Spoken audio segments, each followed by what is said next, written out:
बात करे के हमसे बात करे मांगे में मोबाइल नंबर लगाता दू हाथ धरे गोरी फूल झड़ी मारू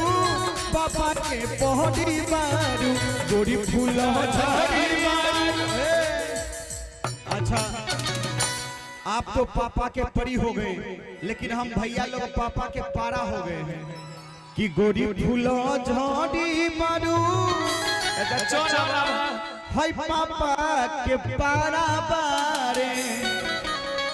लगलू पासारे तू तो पियर फराक वाली पियर फराक वाली लगलू पासारे तू तो पियर फराक वाली पियर फराक वाली।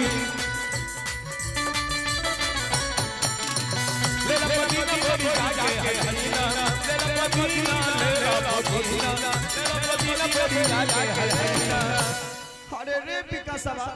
अरे नाई करे अल्लू भैया हम तलाई माला तनी कि निकलो ना निकलो जल्दी निकला अरे घर से बहरवा हो कि मिले खातिर आइल तोहर अरे गाँव के लहरवा हो मिले खातिर आइल तोहर गाँव के लहरवा हो मिले खातिर आइल तोहर कि सोचा तनी बरहन बाबा झट दे कराई दो सना बाबा से हमारा मिलन मायरा कि ना तो हम दे हम यही जे पड़ा नवा अरे बेची बेची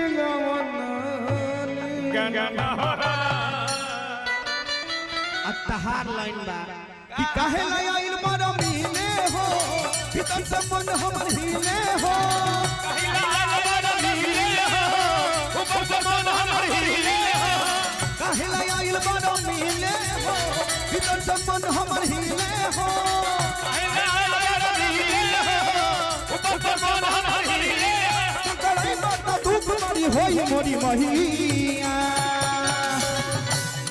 अरे जाय नीरा दैया अजय भैया जाय नीरा दैया अजय भैया जाय नीरा दैया अजय भैया जाय नीरा दैया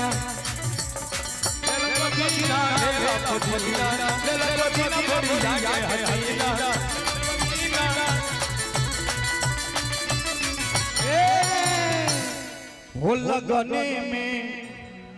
हमर हो जा तू जाने अंगने में लगने में हमके पटावा तारू फुलवे से मारब चला के रस गुलबे से कि करत इशारा बारू आ कहती बारा बारू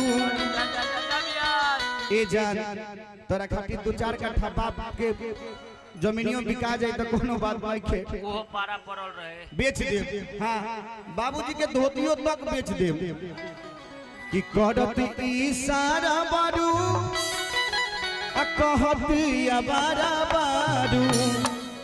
सुना कि भर के लू कैलो पतु मजाक पियर फराक वाली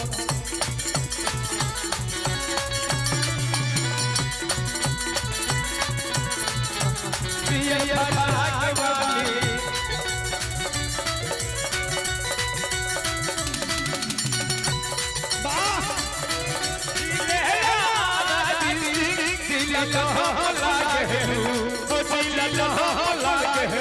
कमरिया कमरिया कमरिया